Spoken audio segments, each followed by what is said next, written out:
Seperti yang Anda saksikan, mayoritas dari masyarakat yang kita wawancarai merasa kecewa bahwa diskon tarif listrik sebesar 50% ini dibatalkan. Untuk membahas hal ini saat ini sudah bersama kita Wihadi Wianto, anggota Komisi 11 fraksi Partai Gerindra, dan Bima Yudhistira, Direktur Eksekutif Selyos. Selamat malam Bapak-Bapak. Selamat malam. Baik, selamat malam. Baik, saya ke Pak Wihadi dulu. Yang jadi pertimbangan Pak Wihadi berdasarkan komunikasi Anda dengan pemerintah, diskon tarif listrik 50% nggak jadi dikeluarkan. Ini masyarakat sudah banyak yang berharap, mereka jadi kecewa. Gimana nih Pak Wihadi? Jadi begini, diskon listrik ini dan saat ini pemberian yang semua kemarin mengutip adanya pemberian diskon itu kan belum sampai kepada tahap ratas. Jadi memang belum diputuskan gitu kan. Jadi kenapa seakan-akan dibatalkan? Bukan dibatalkan, tetapi kan yang kemarin itu kan belum ini kan, belum waktu kemarin masih dilakukan ya. Kemudian pada saat ratas itu kan belum selesai. Nah, kalau sekarang mengenai masalah subsidi listrik itu kan tetap disubsidi oleh pemerintah. Tetapi sekarang ini adalah yang dilakukan itulah pada saat kemarin stimulus itu diadakan diskon. Nah, permasalahan diskon ini yang kemarin itu masih memang belum selesai, artinya apa? Secara administrasi belum selesai.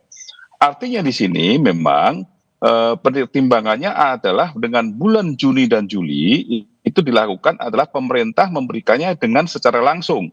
Jadi secara langsung ini kan kita bantuan tunai juga ditambah itu sejumlah sekitar 200 atau 300 di situ ya.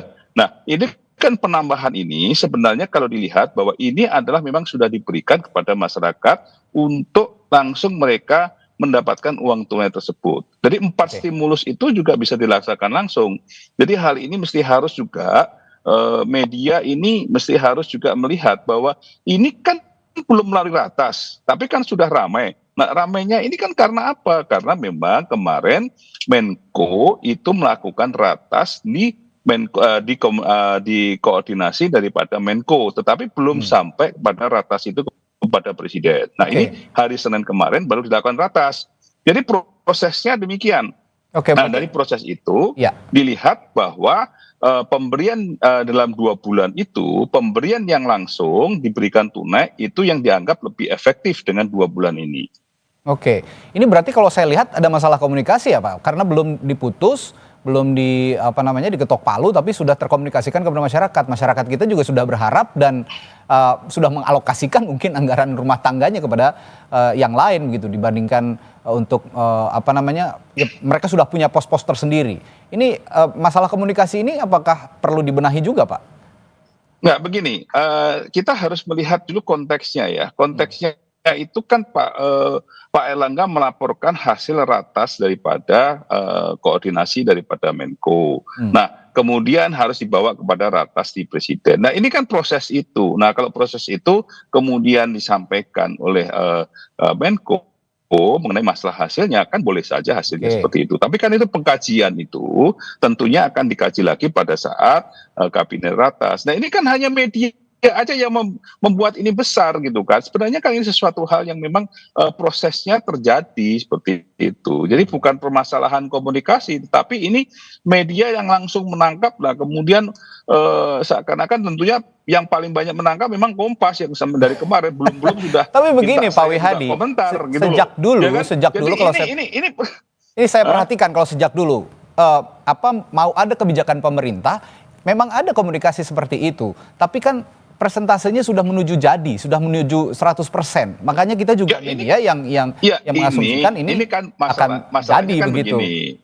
Ya, tahu. Tapi kan harusnya memang ini kan harus dilihat dulu bahwa ini hasil ratas daripada Menko, belum pada ratas Presiden. Artinya di sini keputusannya belum di keputusan Presiden, tapi seakan-akan pemerintah yang sudah memutuskan. Ini kan media sendiri yang membuat asumsi itu. Kan lagi ke media salahnya gitu Pak ya. Ya kan? Jadi kita kan tidak pernah berkomentar mengenai masalah ini. Sebenarnya kan, gitu loh. Ini sudah proses seperti ini lumrah juga kalau saya katakan, kalau Pak Wihadi mengatakan media sudah mengasumsikan lebih dulu. Dalam pemerintahan sebelumnya juga sudah seperti ini Pak sebenarnya. Tapi ada pola-pola khusus yang bisa disampaikan kepada masyarakat sehingga masyarakat juga tidak terlalu berharap sebetulnya. Ya, Tapi sebenarnya begini ya. ya ini Tapi sebenarnya begini, bahwa permasalahan listrik itu kalau kita lihat diskon yang ada, tetapi dengan pemberian langsung tunai yang diberikan pemberian bantuan itu kan sudah ada. Jadi di sini saya harapkan di sini bahwa tetap ada yang namanya bantuan kepada masyarakat, tapi bentuknya langsung, gitu kan? Nah, jadi itu dari 4 stimulus itu kan sudah 5 stimulus itu kan semuanya memang mengacu kepada bagaimana untuk peningkatan daripada perekonomian. Gitu. Baik, kita bicara konteksnya lagi. Tadi dialihkan memasukkan diskon listrik ini ke dalam stimulus ekonomi, justru mengalihkan ke bantuan subsidi upah. Kalau gitu saya tanya ke Mas Bimas, berapa besar pengaruhnya Mas Bimas mengalihkan bantuan subsidi upah ini? Alih-alih tadi memberikan diskon tarif listrik 50%. Ya, menurut saya begini, menurut saya kan harus diakui bahwa ada persoalan daya beli masyarakat itu sedang mengalami kelesuan. Jadi daya beli masyarakatnya sedang turun, kemudian pemerintah coba memberikan stimulus kan gitu. Nah pertanyaannya adalah apakah bantuan subsidi upah yang menjadi 300.000 per bulan itu lebih baik dibandingkan diskon tarif listrik atau sebenarnya masyarakat itu butuh dua-duanya? Kenapa itu? Nah, karena sekarang ini yang sedang butuh bantuan di kelompok menengah ke bawah itu ada yang tercover oleh bantuan subsidi upah, ada yang tidak. Ada yang tercover oleh diskon tarif listrik. Contohnya misalnya, bantuan subsidi upah itu datanya pakai data apa? Datanya itu pakai data BPJS Ketenagakerjaan. Nah, sementara pekerja-pekerja informal yang dia lebih banyak dibantu misalnya melalui diskon tarif listrik yang dirasakan Januari Februari kemarin. Asalkan listriknya sampai dengan 1.300 VA. Nah, itu akan artinya kan mereka juga membutuhkan bantuan lainnya. Bagus kalau pekerja informal masuk dalam skema bantuan subsidi upah. Driver ojol misalnya, kurir, itu bagus. Jadi ini bisa jalan sebenarnya dua-duanya, itu jauh lebih bagus. Tapi kalau hanya mengandalkan bantuan subsidi upah, kekurangannya adalah tadi, coverage dari mereka yang menerima bantuan subsidi upah. Itu kalau hanya terbatas pekerja formal, kemudian guru honorer itu bagus, tapi pekerja informal tidak mendapatkan bantuan yang semacam itu dari pemerintah, maka efeknya terhadap total ekonomi itu menjadi lebih kecil konsumsi rumah tangga. Apalagi 58% kan pekerja kita pekerja informal. Itu dia yang ingin saya tanyakan. 50, sekian persen ini hampir seimbang dengan pekerja formal, berarti pekerja informal kita cukup besar jumlahnya. Untuk bumper mereka yang informal ini dengan tadi ada kebutuhan tarif listrik diskon 50%, lalu juga subsidi upah. Nah, kalau subsidi upah kan kita tidak bisa lagi andalkan. Nah, kalau begini caranya mereka pemerintah ini mengalihkan ke subsidi upah sementara pekerja informal tidak mendapatkan, itu bagaimana untuk target pertumbuhan ekonomi 5% di kuartal kedua 2025 ini? Mas Bima? Ya. Jadi dengan itu ya, dengan bantuan subsidi upah yang memang sebenarnya masih terbatas ke pekerja formal, memang daya dorong ke pertumbuhan ekonomi kuartal ketiga ini memang perlu lebih banyak stimulus lagi biar bisa mencapai pertumbuhan 5%. Karena stimulus yang ada sekarang ini kan hanya manfaatkan momentum libur sekolah. Tapi kemudian juga kelompok menengah aja deh. Yang menengah itu punya concern, mau liburan, manfaatkan diskon tarif tol, kemudian maskapai penerbangan, atau mempersiapkan beli seragam dan beli keperluan anak sekolah di tahun ajaran baru. Jadi stimulusnya kan cuma temporer, manfaatkan libur. Nah, kita sebenarnya dari awal merekomendasikan stimulus itu harus satu paket kebijakan yang covernya luas dan tenornya panjang. Jadi bisa dirasakan sampai akhir tahun 2025. Mereka yang belum masuk bantuan subsidi upah dimasukkan. Diskon tarif listrik kalau bisa sampai 2.200 VA, karena banyak pekerja yang kos-kosan atau kontrakan itu harus membayar listrik dayanya 2.200 VA. Nah, ini memang situasi yang harus dilihat, pemerintah perlu all out ini. Jadi begitu ada pembatalan ataupun tidak jadilah memberikan diskon tarif listrik dengan berbagai alasan, tapi salah satunya karena kan alasan keterbatasan anggaran. Masalah fiskal ini kan. Nah, Itu gimana caranya pemerintah harus mendorong serapan belanja dan stimulus lebih banyak lagi. Karena Oke. apa? Karena kalau daya dorong pemerintahnya minim, kuartal 3 itu cuma mengandalkan libur sekolah, lebaran sudah lewat, menunggu Natal tahun baru juga masih Masih cukup lama. lumayan lama ya. Ya, maka efek ke ekonomi secara agregat itu belum mendapatkan motor pertumbuhan ekonomi yang memadai. Sebenarnya Oke. itu yang diinginkan masyarakat dan pengusaha. Oke. Pak Wihadi tadi bagaimana juga Anda di Komisi 11 juga terutama dari partai Anda, Partai Gerindra juga partai pemerintah pasti juga berkoordinasi dengan pemerintah dengan cukup intensif gitu. Bagaimana menjawab tantangan tadi bahwa subsidi upah ini ya diberikan sebagai bantalan ke pekerja formal. Bagaimana dengan informal? Sementara pekerja informal kita juga hampir seimbang bahkan lebih banyak dari pekerja formal kita, Pak Wihadi. Ya, Pak Wihadi masih, mohon maaf, suaranya masih di mute. Ya, Pak Wiyadi?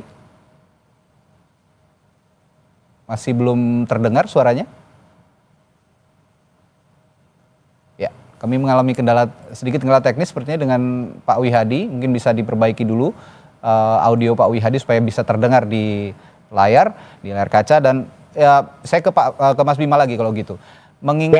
Mas Bima begini, mengingat ada alasan ini hal lain tapi masih dalam konteks ini. Ini ada alasan pembatalan keterlambatan penganggaran katanya. Apa yang bisa dilakukan sebenarnya untuk meningkatkan efisiensi birokrasi dalam merancang program stimulus sebenarnya? Ya, stimulus ini satu harus bicara, harus koordinasi kementerian di bidang perekonomian. Oke. Kan Kemenko Perekonomian, kemudian listrik ini SDM, PLN panggil, Kementerian Keuangan ada nggak pos anggarannya. Itu semua Kemenko Perekonomian.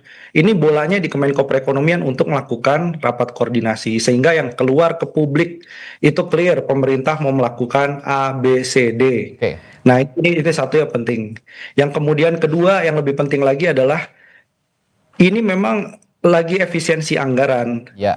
Tapi sudah terlihat jelas bahwa di kuartal pertama pemerintah efisiensi belanja pemerintah minus 1,3% secara tahunan itu tidak baik bagi perekonomian. Oleh karena itu pemerintah di sisa kuartal sampai akhir 2025 ini kan harus mengeluarkan paket-paket stimulus tadi untuk mendorong orang belanja, mendorong pengusaha juga melakukan ekspansi. Nah, ini artinya apa? Artinya anggaran harus disiapkan jauh-jauh hari untuk melakukan stimulus. Dan harapannya tidak terlalu mendadak seperti ini. Jadi pengusaha itu kan view-nya paling tidak lah 3 bulan sebelumnya kan pemerintah mau melakukan apa, mau melakukan gebrakan apa untuk stimulus ekonomi.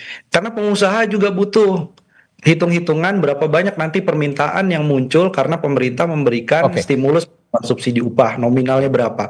Itu kan semua harus dihitung. Nah, saya kira kalau terlalu mendadak kemudian informasinya berubah-ubah, ini jangan disalahkan Kompasnya gitu. Baik, Mas Bima. Disalahkan koordinasi kementeriannya kan gitu. Ya, Pak Wihadi sudah bisa mendengar suara saya? Ya, Pak Wihadi, ini tadi singkat saja ya. Tadi kita sudah perbincangkan dengan Mas Bima, Pak Wihadi juga sudah mendengar saya yakin bahwa tadi stimulus ini diberikan lebih baik ya dua-duanya sebenarnya kalau mau mengacu pada pertumbuhan ekonomi 5% di tahun ini. Nah, sedangkan sekarang kan dialihkan ke subsidi upah, sedangkan sektor informal tidak akan mendapatkan subsidi upah. Bagaimana respons Anda soal ini? Jadi begini, satu hal yang mesti harus dipahami bahwa pemberian stimulus ini kan memang untuk mendorong pertumbuhan ekonomi. Nah, kita melihatnya bahwa saat ini kan untuk yang menengah bawah kan sudah ada dengan sembako, dan sembako juga kita tambah, kartu sembako juga kita tambah, dan tambah dengan uang tunai. Nah, ini adalah untuk mendorong namanya daya beli. Hal seperti ini kan memang ada stimulus yang itu. Nah, kalau kita bicara mengenai masalah PLN, itu kembali lagi bahwa alasan bukan karena memang tidak ada dana, dan kita bicara masalah efisiensi bukan pada masalah ini. Semua anggaran APBN itu tetap tidak berubah, itu tetap ada dengan angka 3.600. Nah, kemudian kalau kita lihat di sini, kenapa mengenai masalah PLN tidak jadi? Karena gini, stimulus yang dilakukan yang lalu, itu PLN sudah ada, kita berikan diskon untuk PLN. Nah, di sini kan ada sistem daripada administrasi yang belum terselesaikan, sehingga kita melihat bahwa saat ini karena waktunya pendek 2 bulan dan sekarang ada bulan Juni, maka harus diberikan dalam bentuk langsung. Nah, ini adalah komunikasi-komunikasi yang dilakukan pada saat rapat terbatas oleh Presiden. Jadi kita harus melihat tahapan itu. Jadi saya kira baik. kita mesti harus melihat juga bahwa memang stimulus-stimulus itu didorong untuk memberikan pertumbuhan ekonomi. Kita melihat di sini golongan menengah menginginkan adanya mereka kemudian ada tol, tarif tol. Tarif tol ini kan tidak hanya kepada masalah orang yang berjalan untuk liburan, tetapi itu kan juga angkutan atau moda tiap hari yang di tol itu diberikan diskon. Nah, ini kita harus tahu permasalahan ini bahwa memang kita mendorong yang namanya saving daripada kos yang harus dikeluarkan untuk pembayaran tol ini bisa dilakukan untuk yang lain. Jadi hal-hal seperti ini bisa dilakukan dan ini adalah menumbuhkan yang namanya mereka saving daripada yang harus dikeluarkan oleh tol. Berarti bisa terkurang. Ada bumper-bumper lain tadi kalau kata Pak Wihadi seperti tol dicontohkan begitu ya. Berikut juga skema-skema yang lain karena kalau memang mengandalkan subsidi upah ya itu tadi karena sektor-sektor informal juga tidak tercover. Baik, semoga ada solusi terbaik untuk masalah ini. Terima kasih Pak Wihadi, Mas Bima sudah bergabung di Sapa Indonesia malam hari ini. Sampai jumpa lagi, selamat malam.